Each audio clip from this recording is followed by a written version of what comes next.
ইসলামের ইতিহাসে এমন কিছু মানুষ আছেন যাদের গল্পটা কিংবদন্তির চেয়েও বেশি কিছু। আজ আমরা তেমনই একজনের কথা বলবো, একজন যোদ্ধা, একজন জ্ঞানী, একজন নেতা, আলী ইবনে আবি তালেব। চলুন একটু ইতিহাসের পাতা উল্টে যাই। সালটা 656 খ্রিস্টাব্দ।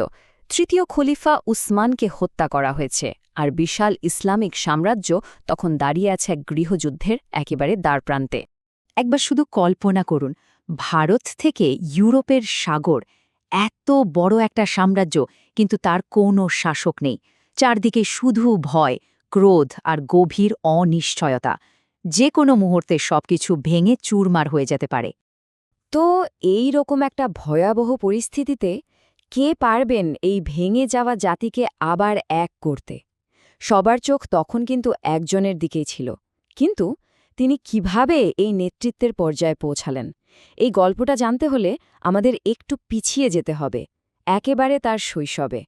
মক্কার এক নামকরা পরিবারে জন্ম হলেও আলীর ছোটবেলাটা কিন্তু বেশ কঠিন ছিল। তবে একটা ঘটনাই তার পুরো জীবনের মোড় ঘুরিয়ে দেয়। কি ঘটেছিল? মক্কায় তখন চলছিল এক ভয়ঙ্কর দুর্ভিক্ষ। আলীর বাবা আবু তালেবের পরিবারেও এর মারাত্মক প্রভাব পড়ে। ঠিক তখনই তার চাচাতো ভাই মোহাম্মদ, যিনি তখন একজন সফল ব্যবসায়ী, সাহায্যের হাত বাড়িয়ে দেন। তিনি প্রস্তাব দেন যে আবু তালেবের এক ছেলেকে তিনি লালন পালন করবেন।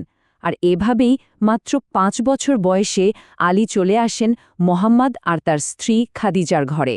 মানে তিনি সরাসরি ইসলামের নবীর কাছেই বড় হওয়ার এক অবিশ্বাস্য সুযোগ পেয়ে যান। আর নবীর এত কাছাকাছি থাকার ফলেই মাত্র 10 বছর বয়সে তিনি ইসলাম গ্রহণ করেন। বলতে গেলে একদম প্রথম দিকের ইসলাম গ্রহণকারীদের মধ্যে তিনি একজন। এত অল্প বয়সে এমন একটা সিদ্ধান্ত, এটা তার গভীর বিশ্বাস আর আনুগত্যের প্রথম পরিচয় ছিল। এরপর থেকেই আলী আর শুধু নবীর স্নেহের পাত্র হয়ে রইলেন না, তিনি হয়ে উঠলেন এক জীবন্ত কিংবদন্তি, এক দুর্ধর্ষ যোদ্ধা যার সাহসিকতার গল্প সারা আরবে মুখে মুখে ফিরত। বদরের যুদ্ধ ইসলামের ইতিহাসে এটা ছিল প্রথম বড় পরীক্ষা। একদিকে মাত্র ৩১৩ জন মুসলিম যোদ্ধা, আর অন্যদিকে প্রায় ১,০০০ মক্কার সৈন্য। মানে প্রায় অসম্ভব একটা লড়াই। কিন্তু যুদ্ধের শুরুতেই যে মল্লযুদ্ধ হয়, সেখানে আলী তার প্রতিপক্ষকে হারিয়ে দেন। আর এই এক ঘটনাই মুসলিমদের মনোবল এমনভাবে বাড়িয়ে দেয়, যা ওই ঐতিহাসিক জয়ের জন্য পথ তৈরি করে দিয়েছিল। আবার উহুদের যুদ্ধের কথা ভাবুন। চারদিকে তখন বিপর্যয়, এমনকি নবীর মৃত্যুর গুজব পর্যন্ত ছড়িয়ে পড়েছে। অনেক অভিজ্ঞ যোদ্ধাও যখন পিছু হটছেন, আলী তখন একাই প্রতিরোধ গড়ে তুলেছিলেন। ১৬টা আঘাত পেয়েও তিনি লড়ে গেছেন। তার এই অবিশ্বাস্য সাহসী সেদিন মুসলিমদেরকে পুরোপুরি ধ্বংসের হাত থেকে বাঁচিয়েছিল।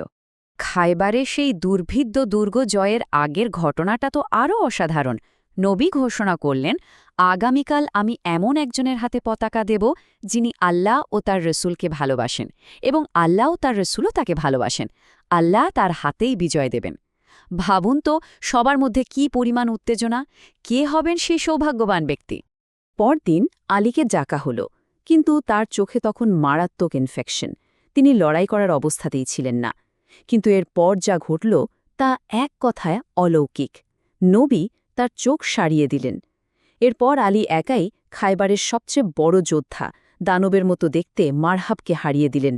এই দৃশ্য দেখে মুসলিম বাহিনীর মধ্যে যে সাহস ফিরে আসে, তাতেই তারা আলীর নেতৃত্বে সেই অজেয় দুর্গ জয় করে ফেলে। এই একটা জয় মুসলিমদের অর্থনৈতিক অবস্থাকে পুরোপুরি বদলে দেয়। কিন্তু আলী মানে শুধু তলোয়ার আর যুদ্ধক্ষেত্র নয়, এই পরিচয়টা আসলে খুব একপেশে। রণক্ষেত্রের বাইরে তার জীবনটা ছিল একদম অন্যরকম, খুবই সাধারণ, বিনয়ী আর ভালোবাসায় ভরা। তিনি ছিলেন নবীর মেয়ে ফাতিমার স্বামী, বলা যায় রাজপুত্র। অথচ তাদের সংসারের জিনিসপত্র দেখুন, একজন সাহাবীর দেওয়া একটা সাধারণ বাড়ি, খেজুর পাতা ভরা বালিশ, দুটো মাটির কলসি আর আটা পেশার জন্য দুটো জাতাকল, এটাই ছিল তাদের জীবনযাত্রা। এমনকি তাদের বিয়ের দেনমোহর ছিল মাত্র ৪০০ রূপোর মুদ্রা। আর এই টাকাটা তিনি জোগাড় করেছিলেন তার যুদ্ধের ঢালটা বিক্রি করে। যদিও পরে উসমান সেই ঢালটা তাকে উপহার হিসেবে ফিরিয়ে দেন, কিন্তু ঘটনাটা তাদের সরল জীবনযাত্রার কথাই বলে। নবী তার নাতিদের, মানে আলীর 2 ছেলে হাসান আর হুসেনকে কি পরিমাণ ভালোবাসতেন! তিনি বলতেন, হাসান ও হুসেন এই পৃথিবীতে আমার দুটি ফুল। এই একটা কথা থেকেই তাদের মধ্যকার গভীর স্নেহ আর ভালোবাসার সম্পর্কটা বোঝা যায়। নবীর জীবনের শেষের দিকে আলীর পরিচয়টা শুধু যোদ্ধার মধ্যেই সীমাবদ্ধ ছিল না। তিনি তখন হয়ে উঠেছিলেন একজন প্রজ্ঞাবান নেতা, একজন ন্যায় বিচারক, যার ওপর নবীর ছিল অগাধ আস্থা। যেমন ধরুন, হুদাইবিয়ার সন্ধির সময় চুক্তিতে নবীর উপাধি মুছে ফেলার কথা উঠলে আলী বিনয়ের সাথে না করে দেন। আবার তাকে যখন ইয়েমেনের গভর্নর করে পাঠানো হলো, তিনি তার জ্ঞান আর বিচারবুদ্ধি দিয়ে একটাও যুদ্ধ না করে পুরো অঞ্চলকে ইসলামের ছায়াতলে নিয়ে আসেন। বিদায় হজেও তিনি নবীর সঙ্গী ছিলেন, আর হজ থেকে ফেরার পথেই ঘটল সেই বিখ্যাত ঘটনা, গাদির খুমের ঘোষণা। নবী সবার সামনে ঘোষণা করেন, আমি যার মাওলা, আলীও তার মাওলা। হে আল্লাহ, যে তার বন্ধু তুমিও তার বন্ধু হও, আর যে তার শত্রু তুমিও তার শত্রু হও। এই মাওলা শব্দের অর্থ অভিভাবক বা নেতা। নবীর এই ঘোষণা আলীর মর্যাদা নিয়ে সবচেয়ে স্পষ্ট একটা বার্তা ছিল, যা নিয়ে পরবর্তীতে ইসলামের ইতিহাসে অনেক আলোচনা হয়েছে। নবী আরও একটা গুরুত্বপূর্ণ কথা বলেছিলেন, আলী কোরআনের সাথে আর কোরআন আলীর সাথে। এই কথাটা আলী আর ইসলামের মূল দর্শনের মধ্যে যে কি গভীর একটা আধ্যাত্মিক আর বুদ্ধিবৃত্তিক সম্পর্ক ছিল তা পরিষ্কার করে দেয়। তো এবার আমরা আবার গল্পের শুরুতে ফিরে আসি, সেই সংকটময় মুহূর্তে যখন একটা গোটা সাম্রাজ্য তার দিকে তাকিয়ে আছে। ভাবুন তো একবার, তার যাত্রাটা শুরু হয়েছিল কিভাবে? একজন এতিম বালক হিসাবে অন্যের ঘরে বেড়ে ওঠা। সেখান থেকে তিনি হয়ে উঠলেন এক অপরাজেয় যোদ্ধা, আর নবীর সবচেয়ে বিশ্বস্ত সঙ্গীদের একজন। এবং সবশেষে সেই নেতা যাকে ডাকা হলো একটা সাম্রাজ্যকে নিজের ভেতরকার ভাঙন থেকে বাঁচানোর জন্য। তার জীবনের প্রতিটি পরীক্ষায় যেন তাকে ঠিক এই মুহূর্তটার জন্যই প্রস্তুত করছিল, যেন তার পুরো জীবনটাই তাকে এই মুহূর্তটার জন্য তৈরি করছিল।